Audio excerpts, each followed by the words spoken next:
રાધે રાધે, જય સિયારામ. રાધે રાધે, જય સિયારામ, જય સિયારામ. આપણે રૂપ ગોસ્વામી અને સનાતન ગોસ્વામીનું ચરિત્ર ચાલે છે. રૂપ ગોસ્વામી અને સનાતન ગોસ્વામીના ચરિત્રમાં આપણે આગળ વધીએ તો યહ સુખ અનિત્ય વિચારી બાસ વૃંદાવન કીનો. નાભાજી લખે છે કે રૂપ અને સનાતને વિચાર્યું કે સંસારનું સુખ મિથ્યા છે. સંસારનું સુખ કોઈ પણ કામમાં આવવાનું નથી, એનાથી તો પાપ કર્મો વધવાના જ છે એમ વિચારી અને એમને વૃંદાવનવાસ કર્યો. તો આ સુખ અનિત્ય છે એના માટે તુલસીદાસજી શું લખે છે? તો તુલસીદાસજી લખે છે, કામ से रूप प्रताप दिनेश से सोम से शील गणेश से माने.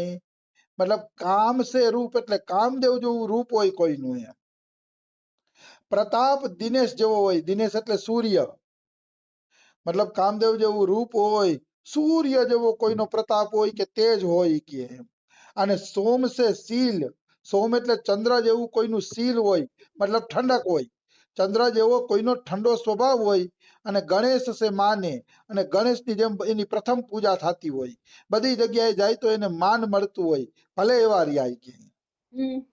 હરિશ્ચંદ્ર સે સાચે બડે વિધિ સે મધવા સે મહીપ વિષય સુખ સાને. મતલબ હરિશ્ચંદ્ર જેવા સાચા હોય તો ભલે, મધવા એટલે શું એ મને ખબર નથી, પણ મધવા નામનો રાજા થયો છે, એના જેવા વિષયો સુખ હોય તો ભલે કે. સુખ સે મુનિ નારદ સે વક્તા, સુખદેવ જેવા મુનિ હોય, અને નારદ નહીં પણ શારદ સે વક્તા, શારદ એટલે સરસ્વતી જેવા વક્તા હોય કે. અને ચિરંજીવી લોમસ તે અધિકાને, અને લોમસ જેવા કોઈ ચિરંજીવી હોય, ગમે એવા હોય, કામદેવ જેવું રૂપ હોય તો ભલે, સૂર્ય જેવો પ્રતાપ હોય તો ભલે, હરિશ્ચંદ્ર જેવા સાચા હોય તો ભલે, ગમે એવા હોય, પણ જો એને રામને નથી જાણ્યા તો બધું બેકાર છે. છેલ્લે તુલસીદાસ કહે છે, ऐसे ભયે તો કહા તુલસી જોપે રાજીવ લોચન રામ ન જાને. માનો આવા મોટા મોટા હોય તો શું થઈ ગયું કે, ભલે ગમે એવા મોટા હોય કે, પણ જો રાજીવ લોચન એટલે કમળ જેવા નેત્રો વાળા રામને એને ન ઓળખા તો બધું બેકાર છે. મતલબ રૂપે નકામું, સૂર્ય જેવો પ્રતાપ નકામો. ઘણા લોકો એમ કે 10 ગામમાં અમારી હાંક બોલે, તો 10 ગામમાં ભલે ને હાંક બોલતી હોય, રામને નથી ઓળખાત બેકાર છે. પ્રહલાદે ખાલી એકલાએ ભગવાનને ઓળખી લીધા હતા, હિરણ્યકશિપુનું ત્રણેય લોકમાં શાસન હતું તોય કઈ હાયલું નહોતું. તો કારણ કે પ્રહલાદે ભગવાનને ઓળખી લીધા હતા, અને હિરણ્યકશિપુનું શાસન ભલે ત્રણેય લોકમાં હતું, પણ ભગવાનને નતા ઓળખાય. એટલે કે નાના બાળક સામે, પોતાના જ નાના બાળક સામે હિરણ્યકશિપુને ધૂળ ચાટવી પડી. હિરણ્યકશિપુ હારી ગયો, ત્રણેય લોકમાં જે કોઈ સામે હાર્યો નહોતો. ઇન્દ્રને પણ જેને એને રાજ્યમાંથી બારે કાઢી નાખ્યા હતા, એ જ હિરણ્યકશિપુ એના 5 વર્ષના છોકરા સામે ધૂળ ચાટતો થઈ ગયો. કારણ કે પ્રહલાદે રામને ઓળખી લીધા હતા. જેને ભગવાનને ઓળખી લીધા ને એનું જીવન સફળ છે, પછી ભલે એક સાદી કુટિયામાં રહેતો હોય.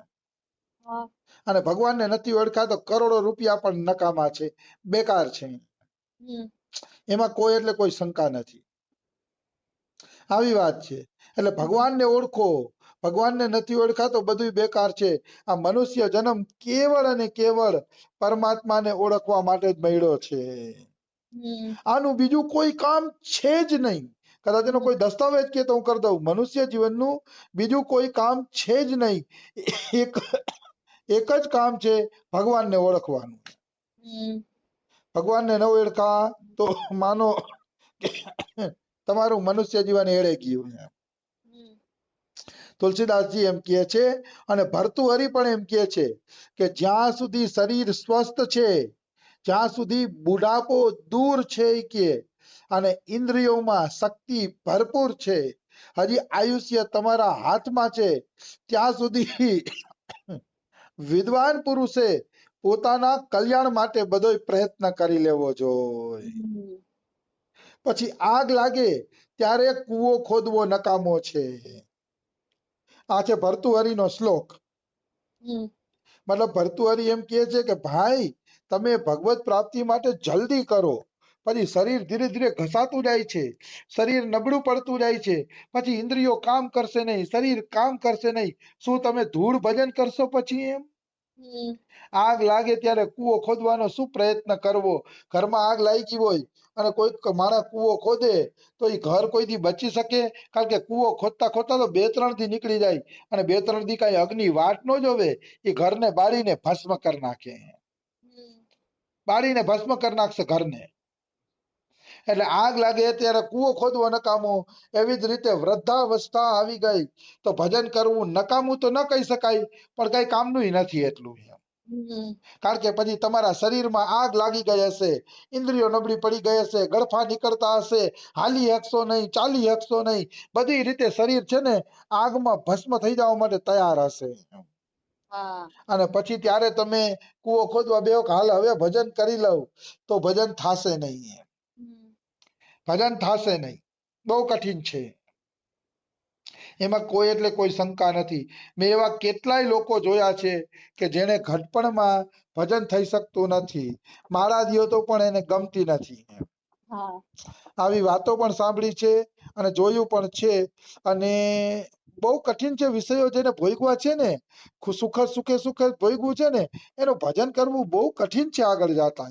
હમ. એટલું હેલું નથી. રમેશ બાબા એક પોતાની વાત કરતા હતા હમ. કે એક વૃંદાવનમાં મોટા સંત ધામ પધારવાની તૈયારીમાં હતા, બીમાર હતા અને ધામ પધારવાની તૈયારીમાં હતા. હમ. તો બધા લોકો એના દર્શન કરવા જતા હતા કે હાલો એના છેલ્લા છેલ્લા દર્શન કરી લઈ, હવે ઈ છે ને ધામ પધારવાની તૈયારીમાં છે, હમ. તો આપણે એના છેલ્લા છેલ્લા દર્શન કરી લઈએ. હમ. તો રમેશ બાબા કે હું ગયો ના, આપણે ત્યારે તો સાધુતા નવા નવા સાધુ હોય તો ખબર ન હોય ને, બધા કેમ કરતા હોય એમ. હમ. તો કે હું નવો નવો સાધુ હતો અને હું કે એના દર્શન કરવા ગયો તો એના શિષ્યએ એમને દર્શન કરવા જ ન જવા દીધા. હમ. અંદર જ દર્શન કરવા ન જવા દીધા. એટલે રમેશ બાબા એના શિષ્યને આમ સાઈડમાં લઈને પૂછ્યું કે ભાઈ આટલા બધા દર્શન કરવા તમે અંદર કેમ કોઈ જવા નથી દેતા? હમ. ત્યારે કોણ જાણે રમેશ બાબા પાસે એની શું વાણી ખુલી કે અમારા ગુરુજી બારેથી તો સંત વેશમાં રહ્યા છે, અંદરથી એને એટલા સુખ ભોગવા છે, એટલા ભોગો ભોગવા છે કે મરવા ટાણે એના મોઢામાંથી અપશબ્દ નીકળે છે, એવા એવા અપશબ્દ નીકળે છે કે જો અંદર જાશે ને તેની પોલ ખુલી જશે કે એટલે હું અંદર જવા દેતો નથી. કે મરતી વખતે આની પોલ ન ખુલે ગુરુજીની, કારણ કે જિંદગીભર જે કર્યું છે ને એનો એને લવારો ઉપડી ગયો હતો. એટલે એમ હેલું નથી. સુખ ભોગવતા ભોગવતા ભજન કરી લઈ. ત્યાગ જોશે, તિતિક્ષા જોશે, ભગવાનમાં મન લગાડવું પડશે, સુખોને તિલાંજલિ દેવી પડશે. સુખોને તિલાંજલિ દેવી એટલે હું એમ નથી કેતો કે તમે અગ્નિ વચ્ચે રહ્યો ને અંતે એવી તપસ્યાની વાત નથી કરતો. તિલાંજલિ માને સાદું જીવન બનાવવું પડશે. જરૂર હોય એટલું જ સાદું જીવન, બાકી કોઈ વસ્તુનો સંગ્રહ નહીં, પરિગ્રહ નહીં. જેટલું જરૂર હોય એટલું સાદું જીવન રાખી અને પ્રભુ ભજનમાં રહેવું પડશે, ત્યારે તમારું અંત સમયે મન લાગશે. એમને થોડું કઈ મન લાગી જાય છે. આ રમેશ બાબાના નજર સામેની ઘટના એ બોલતા હતા. અને હમણાં એક નવો અંક બહાર પડ્યો રમેશ બાબાના જીવન ચરિત્રનો, ઓલી પત્રિકા આવે ને એમાં રમેશ બાબાને વિશે લખાણું છે કે રમેશ બાબાના એક કાકા હતા, અતિશય ધનવાન હતા. અતિશય ધનવાન હતા કે એને કરોડો રૂપિયા તો એને જમીનમાં દાટીને રાખ્યા હતા. એવા ધનવાન હતા અને મરતી વખતે લવારો ઉપડી ગયો, મારા રૂપિયા મારા રૂપિયા, કારણ કે રૂપિયામાં જીવ પડ્યો હતો એનો. લવારો ઉપડી ગયો, રૂપિયા રૂપિયા કરતા હતા, મારા રૂપિયા મારા રૂપિયા, શું થશે મારા રૂપિયાનું નામ, તેને એવો લવારો ઉપડી ગયો.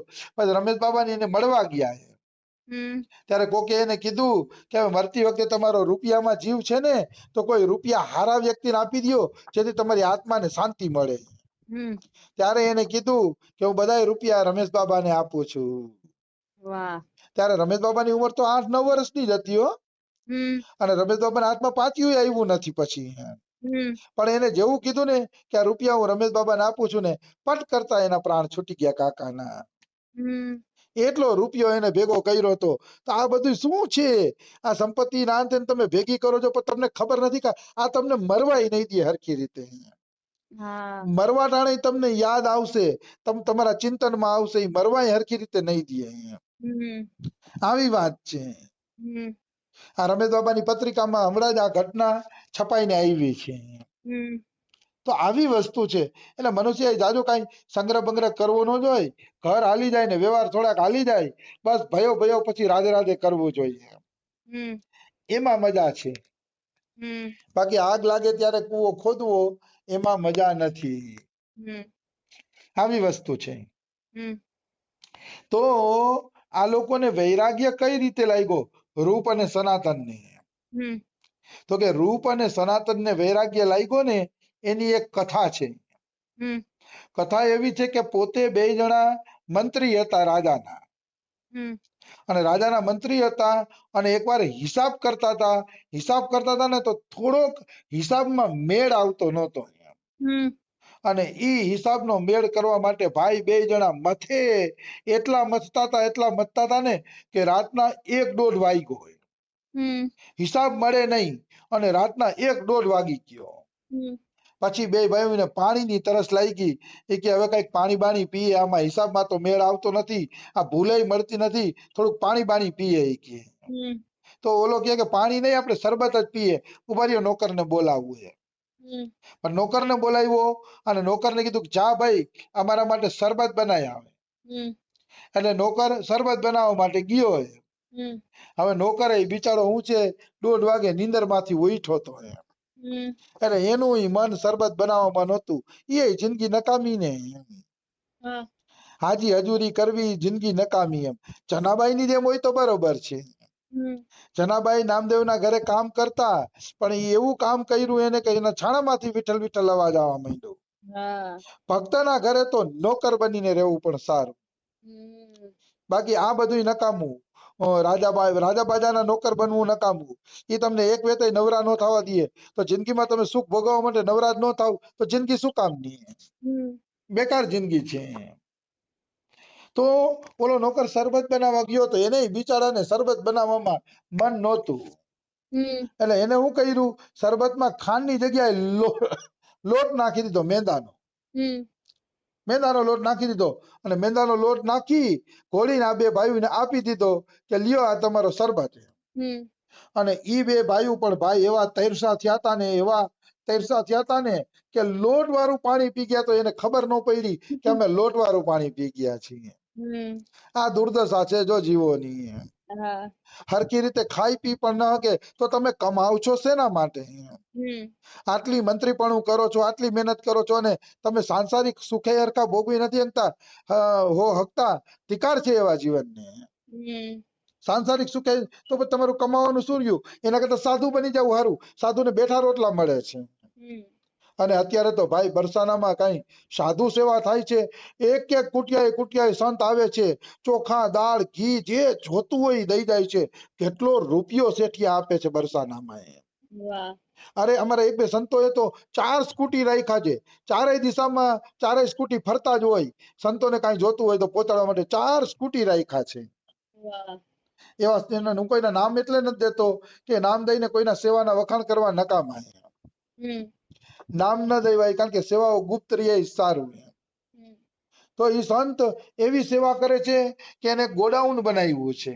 હમ અને ગોડાઉનમાં બધો સામાન. અને મને તો હમણાં સુખરામ બાબા એમ કહેતા હતા, બહુ સરસ મજાની વાત, કે એક સંત બરસાનાથી 11 કિલોમીટર દૂર છે ને, પલસો ગામ છે, 11 કિલોમીટર દૂર પલસો. એ પલસો ગામથી સાયકલ લઈને આવે અને કોથરો એક સામાન લઈ જાય, ચોખા, દાળ, ઘી ને ઈ, અને એના ગુરુની સેવા કરે છે. અને પલસો સાયકલ લઈને આવે 11 કિલોમીટર. 11 કિલોમીટર અહીંયા કોથરો ભરી જાય આખો. અને પછી ગુરુની સેવા કરીને 15 દી ગુરુને જમાડે.